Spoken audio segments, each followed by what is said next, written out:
Sis, what if the person you've been abandoning is you?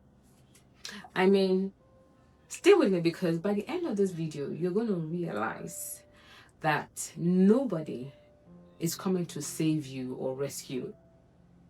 You have to come through for yourself. And I mean no one, not even your parents, if they're still here, not your husband, not your children, not your best friend, not even your boss. You have to come through for you. Sis, can I ask you something? When was the last time you chose yourself over anybody else without feeling guilty about it?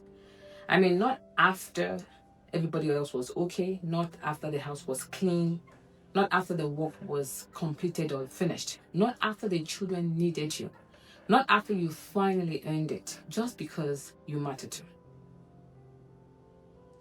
I have a feeling some of us have become so good, like really good at taking care of everybody else, that's somewhere along the line we forgot how to take care of ourselves.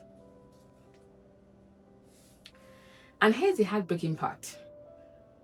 Most of us don't even realize we're doing it. We think we're being loving, we're being giving, we're doing what we're supposed to do. We think we're being selfless. We think we're being good women. But somewhere along the way, we quietly disappeared. Little by little, one yes at a time, one postponed dream at a time, one ignored need at a time. Until one day, we woke up, looked in the mirror, and barely recognized the woman staring back at us. Does that sound familiar? Sis, can I tell you something? I was that woman. I was the one checking on everybody else, making sure everybody had what they needed, making sure everybody was good, remembering the little things, showing up, giving, helping, encouraging, listening, whatever it was, you name it, I was doing it. And I thought that made me a good person. I thought it made me a good woman. And in some ways, maybe it did. But here's what I didn't realize. I wasn't loving people well anymore. I was rescuing them while neglecting myself during this process. And those two are very different things. I used to think choosing myself meant I was letting people down. That if I said no, someone would think I was being selfish. If I rested, I was being lazy. If I had boundaries, I wasn't loving enough. So I kept giving, and I was giving, and I was giving, even when I was running on empty.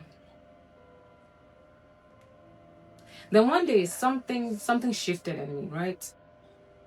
I realized I couldn't pour from an empty cup. Not for long, anyways. Eventually, the woman who keeps giving, the woman who keeps showing up without ever receiving, becomes exhausted. And that exhaustion, it has a way of making even beautiful things feel heavy in the moment. So let me tell you what choosing myself actually looks like now.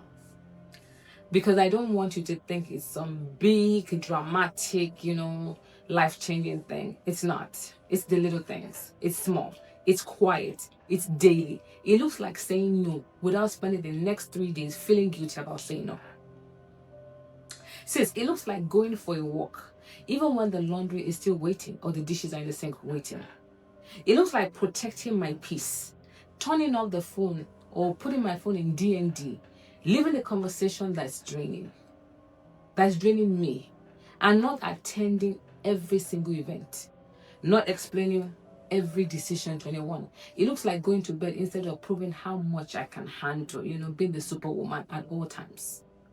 And my favorite one says, it looks like asking myself, Mo, what do you actually want? Because that question used to feel so uncomfortable. Now it feels like freedom. I said it, freedom. I think that's why so many women get to midlife and suddenly feel lost. Not because they failed, because they spent decades living for everybody else.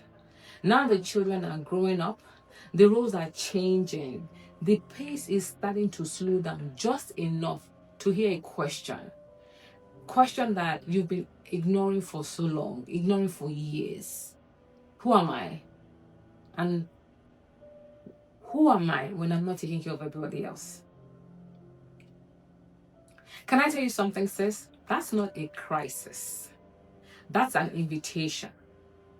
An invitation to finally meet yourself and say, welcome to me.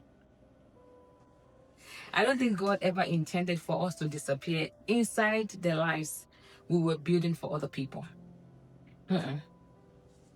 I think He intended for us to flourish too. We were meant to flourish, sis. So these days I'm choosing me, not because I love anybody less, but because I'm finally learning to love myself too. And honestly, I think that makes sense. It makes me a better person. It makes me a better mother, a better friend, a better colleague, a better woman. Because I'm giving from fullness instead of depletion. See, maybe that's what choosing yourself really is. It's not saying I'm more important than everybody else. No, that's not what it's saying. It's saying I matter too. It's saying my dreams matter too. My health matters too. My peace matters too. My joy matters too. My calling matters too. I matter too. And since those two words changed my life, I matter too. Or 3 words. If you spend years putting everyone else first, I want you to hear this. You don't have to earn the right to care for yourself. You don't have to wait until everyone else's needs disappear before you meet your own. Because they won't exist. Life is going to keep on lifing. There will always be someone who needs something from you. It's a given. The question is, will you finally become one of those people? Because the woman in the mirror needs you too. That woman staring back at you, she needs you. She needs your attention. She needs your love. She needs your care.